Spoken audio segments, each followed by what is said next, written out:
তবে কিছু কিছু বিষয় যেটা একদম গায়ে সহ্য হচ্ছে না, মানে একদম যেটা একদম সহ্য হচ্ছে না, এই বিষয়গুলি আমি আপনাদের সামনে একটু তুলে ধরতে চাই। আমি প্রথমেই চলে যাচ্ছি তাদের 2.0 সুষ্ঠু ও নিরপেক্ষ জাতীয় সংসদ নির্বাচন।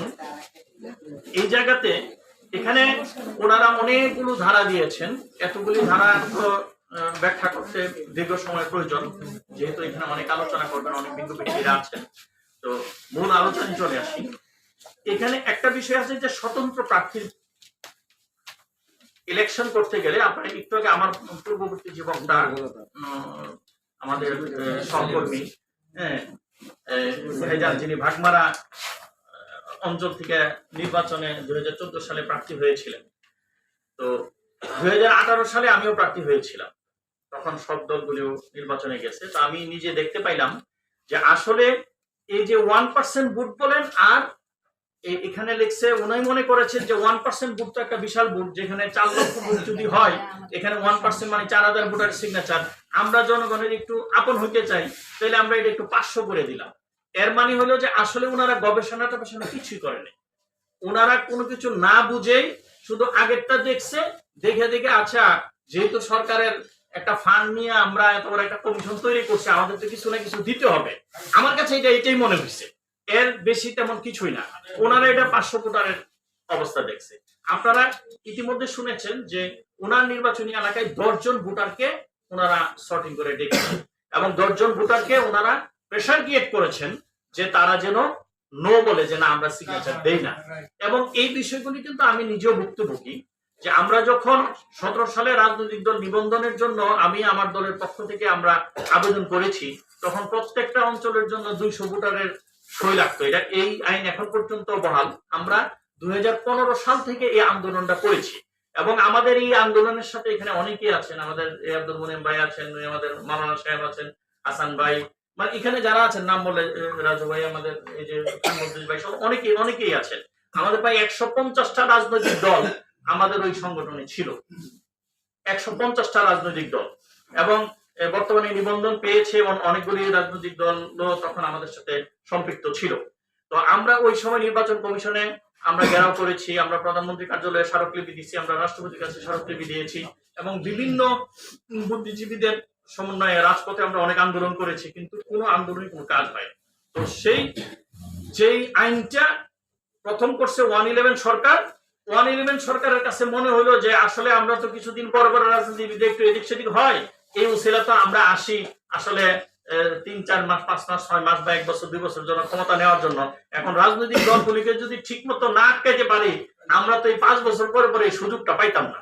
তো সুতরাং এই সুযোগটা পাওয়ার লক্ষ্যে তারা আমাদেরকে, রাজনৈতিক দলগুলিকে কিভাবে আটকাবে, এই আটকানোর একটা ব্যবস্থা তারা করছে। আমি একটা ছোট্ট উদাহরণ দিয়ে আমি আমার আলোচনায় যাচ্ছি। ধরেন আজকে প্রেস ক্লাবের সামনে যদি একটা নারী হোক, একটা পুরুষ হোক, বা একটা সাধারণ মানুষকে 2-4-5 জন ধরে নির্যাতন করে বা মারতেছে, আপনি দেখবেন যে যারা নিজেদেরকে সুশীল সমাজ দাবি করে, সুশীল বা প্রগতিশীল যেই শীলই মনে করেন, আর বাজারের কুমারশীল মনে করেন, দাবি করে, তারা কিন্তু তাদের এই প্যান্ট শার্ট পরা, টাইকুট পরা তারা ভাগবে, ওর ধারে কাছে যাবে না।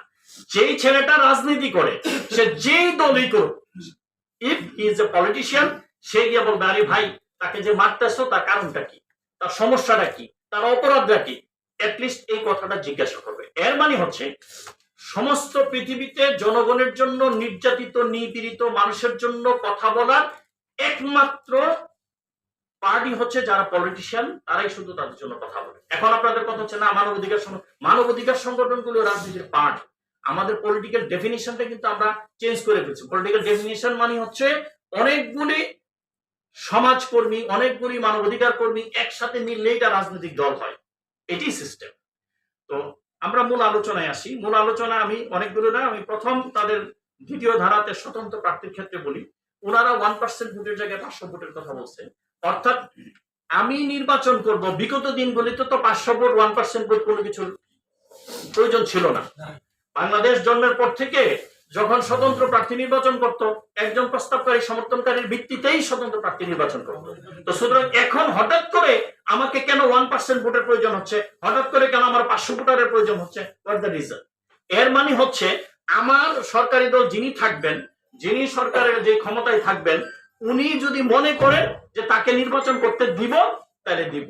উনি যদি মনে করেন তাকে নির্বাচন করতে দিব না, তাহলে দিব না। এর মানে হচ্ছে আমাকে আটকায় রাখার একটা যন্ত্র হচ্ছে এই এতটা ভোটারের সিগনেচার। আপনারা আরেকটা দেখছেন যে মনোনয়ন পত্র দাখিলের জন্য ওনারা বলেছেন যে 5 বছরের রিটার্ন জমা দিতে হবে।